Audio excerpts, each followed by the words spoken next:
Hey guys, what's going on? Steven back again. So we have a new 40k video from the Templin Institute. And the video is titled, let's see if I can channel my inner Bricky, Spith Marines. Yeah, not as good as him. Yep, it is about the Space Marines. In fact, I do have a couple right here. I've been kind of buying some Space Marines here and there. Just characters and individual models and stuff like that. Since I really don't play, I just kind of collect now because there's really no place to play, sadly. So yeah, like the last Space Marine I bought was, I don't know how well you'll be able to see him, but Master Lazarus of the Dark Angels. He was the last Space Marine I purchased. Really cool looking model. I do have a couple others here. I did get the Standard Bearer from the Indominus box set. Another really cool looking model. Little skeleton up there in the band. Yeah, this camera really sucks. But yep, I got him. So I've been buying like individual models here and there. Let's see, the last thing I actually did get is not Space Marines, but I did want this one here because it was a special edition. Severina Rain. Just kind of looked really badass. Really cool looking commissar. I like the pose. I like the jacket. Just looks really cool. I do have another model I'm still waiting on. I did buy, what was it, that special edition Necron that they did like back in July. Lord, oh man, what was his name? Lord Haztep? Hasmotep? I don't even remember. It's been that long. Yeah, Games Workshop was doing, I think it was like 2 models. I think it was one from Age of Sigmar and one from 40k. They were a limited edition, made to order. You had to like try to order it within like a week or something like that. I think it was like back in July, the end of July, you had to order it. Yeah, still waiting on that. What is it, like 5 months later? Still waiting. Yeah, so I got eventually that Necron coming sometime. So yeah, I've been buying some models here and there, just characters and stuff, individual models that I like. So that's just a couple of my recent purchases. Alright, so anyways, enough talking. Let's get on to the video and learn about the Adeptus Astartes. It's been a long time since I've seen a Templin Institute video.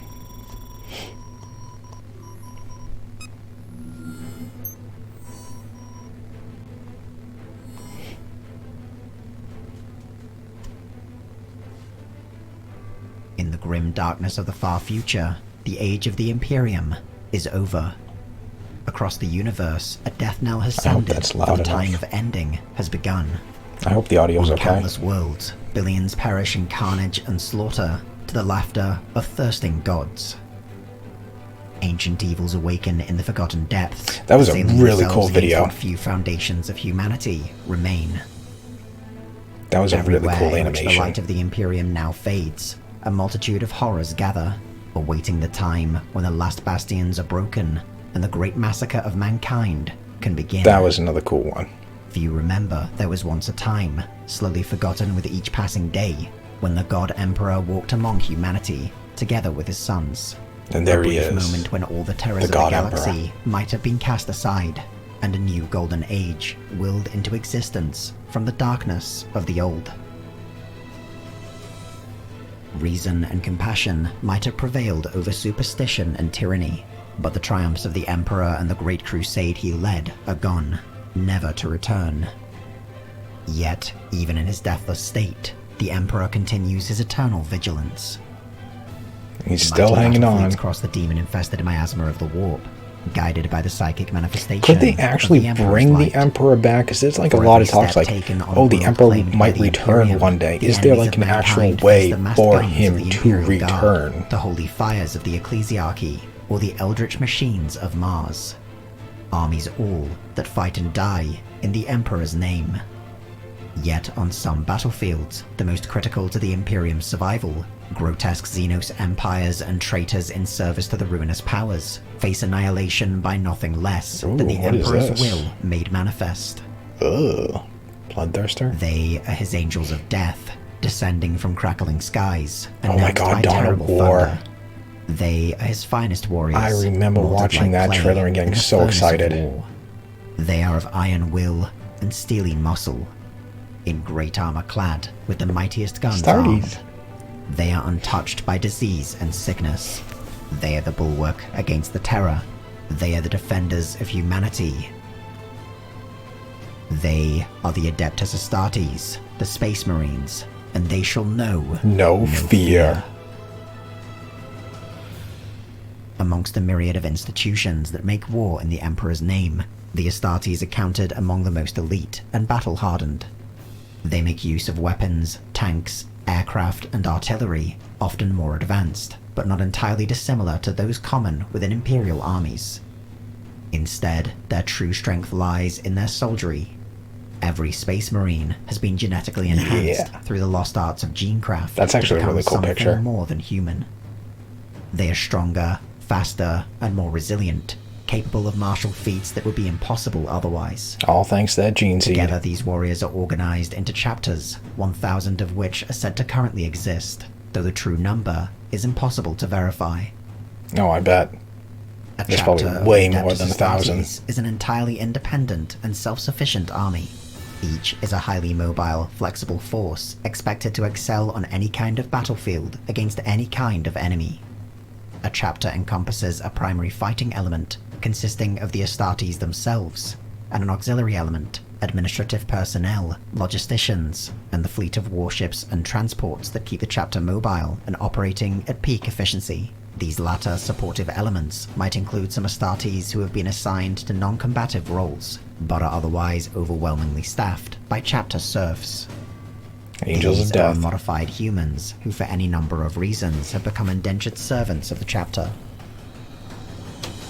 Every aspect of a chapter's organization, function, and fighting ability is expected to adhere to the Codex Astartes, the foundational work concerning Space Marine doctrine. The Codex requires a chapter to be split into 10 companies of 100 Marines.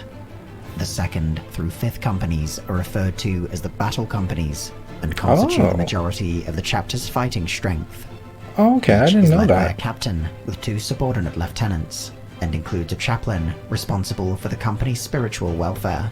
Makes sense. Additionally, an Astartes within every battle company will be appointed the title of champion, expected to protect the captain with his life, while another will be named ancient and granted the honor of bearing the company standard. Oh wow, I didn't know that. The remainder of the company's marines are divided into 10 squads, 6 forming the main battle line, 2 providing close support, and 2 providing fire support. An array of transport vehicles is maintained by individual battle companies, ensuring its entire strength can be rapidly moved across the battlefield when required.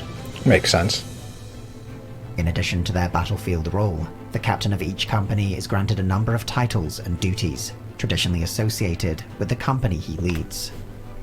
These might be purely ceremonial, or critical to the continued operation of the chapter. The captain of the 2nd company is the Master of the Watch. The 3rd company captain is the Master of the Arsenal. The 4th company captain is the Master of the Fleet. And the 5th company captain is the Master of the Marches. Wow, I had no idea about that. Chapter companies 6 through 9. All the different captains in each of the reserve. When a battle company suffers losses in battle, it is from these formations that their replacements will be drawn. Unlike the mixed squad compositions of the battle companies, the 6th and 7th each maintain 10 standard battle line squads. The 8th and 9th consist solely of close support and fire support respectively. Squads from the reserve companies will often be assigned to serve alongside the battle companies, while in larger campaigns an entire reserve company might fight as a whole. Wow, I had no idea about all these different companies and everything like that. Created from component elements of the reserve companies, depending on the requirements and unique characteristics of the battlefield. Leadership of the reserve companies is largely identical to that of the battle companies, with each including a captain, lieutenants, chaplain, and ancient. Like their counterparts, these captains are each assigned additional roles and duties. The captains of the 6th through 9th companies are the Master of the Rites, the Chief Vittler, the Lord Executioner, and the Master of Relics. Their duties are mainly centered around chapter logistics and the codification of its traditions and customs. The 10th company is unique within the chapter, in that its members have yet to be fully transformed into Astartes. Known as the Scout Company, the 10th is a formation in which raw aspirants learn the methods of war utilized by the chapter and gain vital experience. So the 10th is the trainees, one of the final means by which a potential Astartes is trained, under the intense pressure only a real battlefield can provide. Once a scout has proven themselves here, they will undergo the final stages of their transformation and be assigned to one of the other companies. The first company of an Astartes chapter is its most elite military unit. Its warriors have mastered every battlefield role after decades of service within the Scout, Reserve, and Battle companies. Well, it makes sense if they'd be the first. Exemplars of the chapter's strength, with each of its members having performed some legendary deed of bravery or genius. The first company is rarely deployed as a whole, with the entire formation only fighting together during the most dire of circumstances. Okay, so that makes sense that you don't want to deploy all of the first company since they are so acting as elite. You don't want to lose them all. Their fellow Marines. These veteran squads are less constrained by rigid doctrine, allowed at their discretion to deploy with weapons and armor best suited towards close combat or ranged engagements. In most cases, access to the chapter's Terminator armor, a rare and ancient form of protection, will be granted to the first company alone. Makes sense if they are the best. Existing outside of the company structure are a number of varied, smaller units and institutions. The Armory is responsible for maintenance of the chapter's vehicles and warsuits. It is staffed mainly by chapter serfs, mindless robotic servitors, specialist Astartes known as Tech Marines, and commanded by the Master of the Forge. Makes sense, gotta make sure everything is in tip-top shape and in working condition. Home to the chapter's most sacred artifacts, trophies, and texts. It is tended by the librarians, powerful psychers who now bend the warp itself to the benefit of their chapter and brothers. Oh yeah, what company does the chapter's chief librarian librarians go to? The chaplaincy tests and inspires the loyalty of their brothers, performing rituals and ceremonies as dictated by the Master of Sanctity or his immediate subordinate, the Reclusiarch. The apothecarian manages the health of the chapter, but the highest duty of its chief apothecary is the preservation of the chapter's gene seed, the only means through which new Astartes might be created. Makes sense, you gotta get that gene seed back so you can keep making them. An apothecarian might temporarily or permanently assign members of their ranks to companies or squads, providing field repairs, psychic powers, fanatical zeal, or medical care, respectively. Above every other institution is chapter command, officers and specialists who form the headquarters staff. They are led by the chapter master, the supreme authority from which all others derive. The overall leader, okay. Are paragons of warfare and logistics, capable of directing strategy and immediately reacting to every threat and opportunity that presents itself. The arrival of a chapter master can be enough to turn an imminent defeat into a great victory, so complete is their understanding and ability. Within the Greater Imperium, chapter masters possess enormous personal authority. In addition to the complete command they wield over their chapter, masters can requisition entire star systems or assume control over most other Imperial military units. Above all, it is by their order alone that their chapter is deployed. To conduct warfare anywhere in the galaxy, the Codex Astartes allows for each chapter to possess its own fleet. Many chapters, typically the oldest and most established, make use of battle barges, specialized battleships uniquely suited towards boarding actions. These are so they can go where they need to. Utilized by a chapter and are the flagship of their fleet. Strike cruisers and frigates make up much of the remainder of the fleet.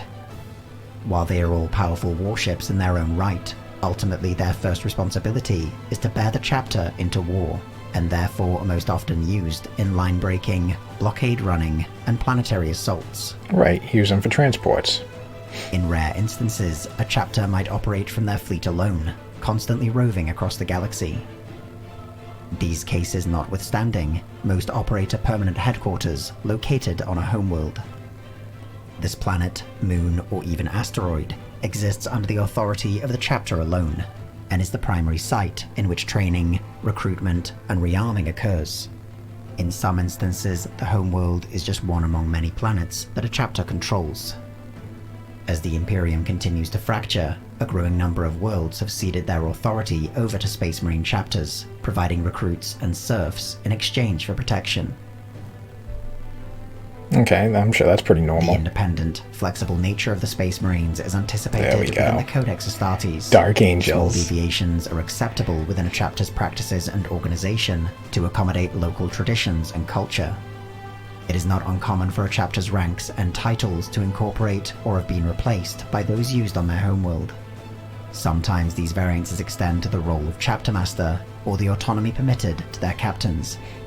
Many chapters have come to excel in a particular aspect of war and outfit their captains to reflect that. Go fast, hit hard. Through such nuances, it is possible that two Codex-compliant chapters might appear entirely different from one another in their customs and nomenclature. Some chapters, however, have diverged so thoroughly from the Codex Astartes that their organization and capabilities are now entirely unique. Really? These non-Codex compliant chapters might be the result of an intentional deviation. I wonder what chapters. Or have occurred naturally over the millennia without any explicit motive. Often these aberrations are overlooked, although the reputation of the chapter might suffer as a result. In some extreme circumstances, a chapter that has wildly departed from the structure of the Codex might be labeled heretical and marked for destruction. Therefore, non-Codex compliant chapters have at times attempted to conceal their true nature. The Codex Astartes has attempted to standardize the chapters, but their variances are inherent to their biology. Every Space Marine is created using the gene seed of their respective Primarch, 20 immortal, superhuman generals and statesmen, themselves crafted by the Emperor of Man during the earliest days of the Imperium. Through the surgical integration of 19 additional organs, a normal human adolescent male is turned into the transhuman Astartes, but the process also imbues them with certain qualities and aspects of their respective Primarch. Their physical appearance might be altered, and not many of them make it through the trials. Specific feelings, thoughts, and methods. Since the creation of the Primarchs, the Imperium has lost the ability to create new gene seed, and must instead cultivate what already exists. Therefore, each chapter must carefully preserve their respective gene seed, often harvesting organs from their fallen brothers. In many cases, chapters are no longer able to replicate all 19 organs and must perform the transformation without them, leading to missing or lessened abilities. Additionally, the gene seed has begun to deteriorate over the millennia, and mutations can occur during the replication process. Individual Astartes and sometimes entire chapters can be afflicted by these mutations, some of which have been known to be so severe that none have survived them. Red thirst. In other instances, mutations might be merely superficial, or actually lead to beneficial and desired abnormalities. The creation of a Space Marine chapter occurs by the Edict of the High Lords of Terror, and is part of a larger grouping known as a founding. There is no defined interval between foundings. Several may occur in a decade, and then a millennium before the next. But each is a massive undertaking, requiring the resources of many hundreds of worlds, most notably Mars, which plays an essential role in creating the gene seed samples from which these new chapters will be based. Foundings can be particularly noteworthy or infamous, and often demonstrate the rampant deficiencies within Imperial records. It is common for chapters derived from the gene seed of the same Primarch to feel a sense of kinship for one another. No, of course. I mean, if they all come from the same gene seed, of course they'd feel himself are usually considered the first among equals. Connected. Others might actively distance themselves from their brother chapters, while others still might have lost all records from which Primarch they were created. Under such circumstances, it is impossible to construct an accurate history of the Space Marines beyond the most foundational of events. The Astartes were originally organized under 20 legions, each many times the size of a modern chapter, and used to pacify Terra as part of the Unification Wars. Among their first duties was the destruction of their immediate predecessors, the Thunder Warriors, who had begun to suffer a catastrophic biological failure. These legions then spearheaded the Great Crusade, slowly bringing the Emperor back into contact with the Primarchs, who had been scattered across the galaxy by the machinations of the ruinous That's palace. a really cool picture of Horus and the Emperor. United, the Primarchs led their legions in the reconquest of the galaxy, bringing hundreds of thousands of star systems under Imperial control. By the end of the Great Crusade, 2 of the legions had been expunged from Imperial records, along with their respective Primarchs. The circumstances of their erasure have never been disclosed, but might have been a warning of the tragedy to come that would tear It would be the kind of cool if you Imperium found apart. out what happened. During the Horus Heresy, a full half of the remaining legions fell into the thrall of chaos, igniting a 9-year war that would devastate the galaxy and result in the internment of the Emperor upon the Golden Throne. While the Imperium narrowly emerged victorious over the traitor legions, the conflict made apparent the inherent danger of placing so many Astartes under the command of a single soul. Yeah. To prevent another civil war of such Don't scope, want to make that mistake Robuto again. Guilliman, Primarch of the Ultramarines, penned the Codex Astartes. Its most lasting and resented decree was that the legions be divided and reorganized into smaller 1,000 Marine chapters. Eventually, the other surviving Loyalist Primarchs agreed. Their 9 legions, the Dark Angels under Lionel Johnson, the White Scars under Jagatai Khan, the Space Wolves under Lehman Russ, the Imperial Fists under Rogel Dawn, the Salamanders under Vulcan, the Raven Guard under Corvus Corax, the Blood Angels and Iron Hands under the fallen Primarchs Sanguinius and Ferrus Manus respectively, together with Guilliman's own Ultramarines, all were broken down into smaller brotherhoods. One by one, the Primarchs disappeared into legend, but their chapters endured throughout the bloody age of the Imperium. Their number waxed and waned across the millennia. Terrible wars left many on the verge of destruction, and others were annihilated outright. Successive foundings swelled their ranks again, but also brought new mutations and peculiarities. Only now, in an era feared as the time of ending, have the Adeptus Astartes undergone a bold new evolution. Oh? In the days following the Horus Heresy, at the direction of Robuto Guilliman, the priesthood of Mars set to work improving on the Emperor's original designs. Oh. 10,000 years they toiled, and now with Guilliman revived from his stasis and leading the So Imperium what are they as its changing? new regent, the efforts of Mars have finally borne fruit.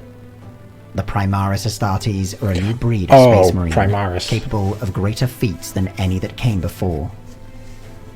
The Ultima founding has deployed dozens of new chapters of such warriors across the galaxy, and every preceding chapter has been reinforced with Primaris Marines. Right, okay. Most critically, methods have been devised so that every Astartes might undergo the transformation to become Primaris themselves. Not all have survived, but the enhanced capabilities of those that do So I wonder have what makes justified the Primaris inherent different. risk. Their introduction has brought the first substantial revisions to the Codex Astartes itself. Like, obviously in the transforming models, they're a methods lot by which bigger. The Space Marines make war. The Primaris Astartes were forged for use in mankind's darkest hour, an hour that has now finally arrived. But however greatly they differ from the firstborn Astartes that once set forth across the galaxy during the Great Crusade, their purpose remains unchanged. They are pure of heart and strong of body, untainted by doubt and unsullied by self-aggrandizement. They are bright stars on the firmament of battle, angels of death, whose shining wings bring swift annihilation to the enemies of man. So it shall be for 1,000 times, for 1,000 years, unto the very end of eternity, and the extinction of mortal flesh.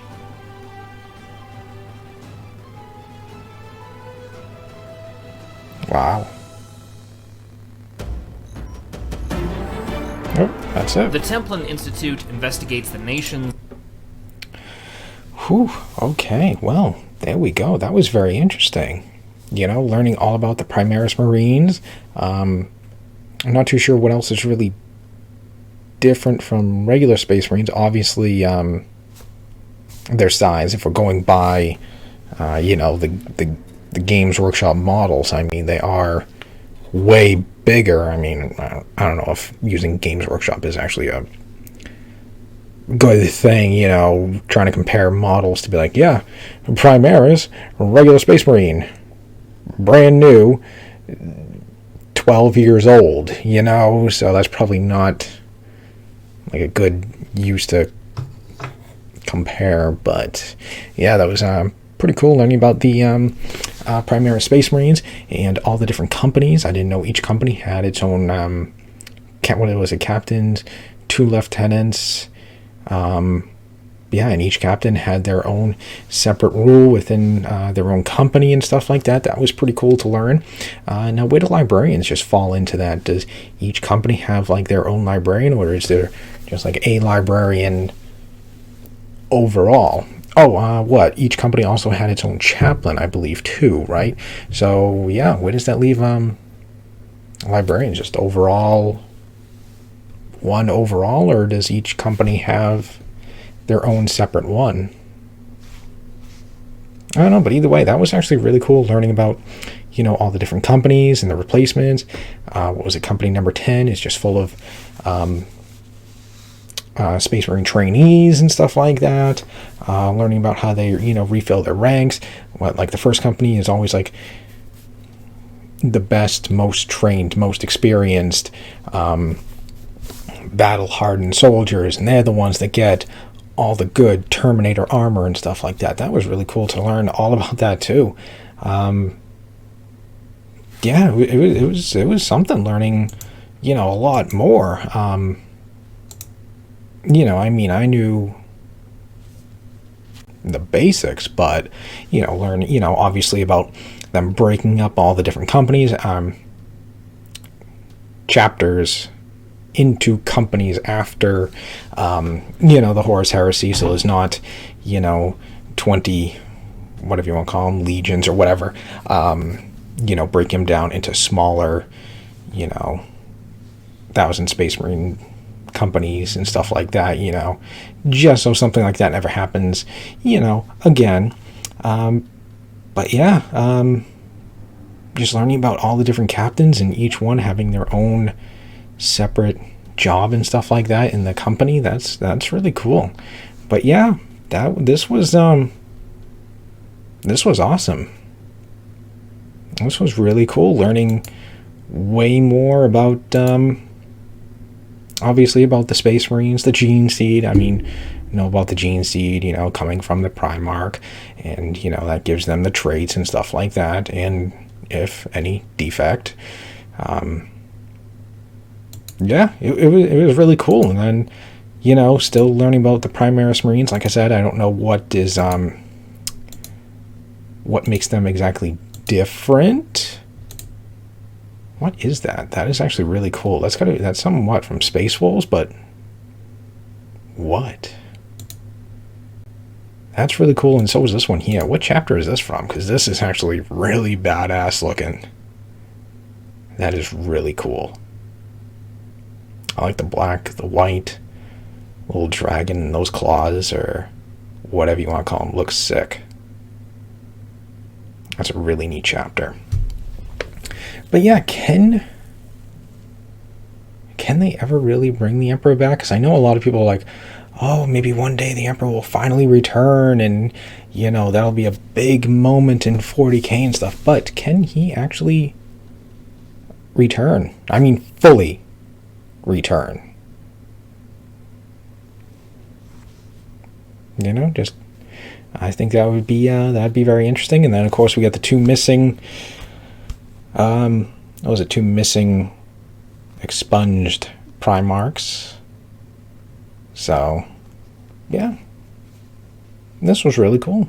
I really like these videos. I hope they do more, because it's been a long time since they have done a 40k video, and I really like it when they do 40k videos. So hopefully they'll do more. Alright, so anyways, there we go. There's the video. Space Marines. So anyways, hope you guys enjoyed the video. If you did, hit that thumbs up button. That'd be awesome. Remember, feel free to subscribe to my channel. Follow me on social media. Links are in the description box below. And of course, leave me all your thoughts and comments. I will try to get more videos out, but with the holidays, it is pretty tough to try to get some videos done, unfortunately. I know I still haven't done any text-to-speech videos in a while. Hopefully I can try to do some more soon. yeah, it's just going to be these, like, 2 weeks leading up to, you know, Christmas and stuff. It's just going to be just a pain in the ass, you know, so I'm probably not going to get out as many videos.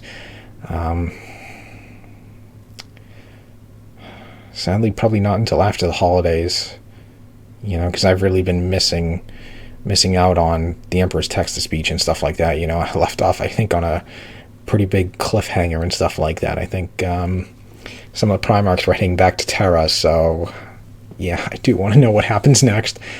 So yeah, hopefully after the holidays I can get back into getting more and more videos out, so just stay with me. Alright, so anyways, other than that, just stick around. More videos are on the way, and I will see you guys next time.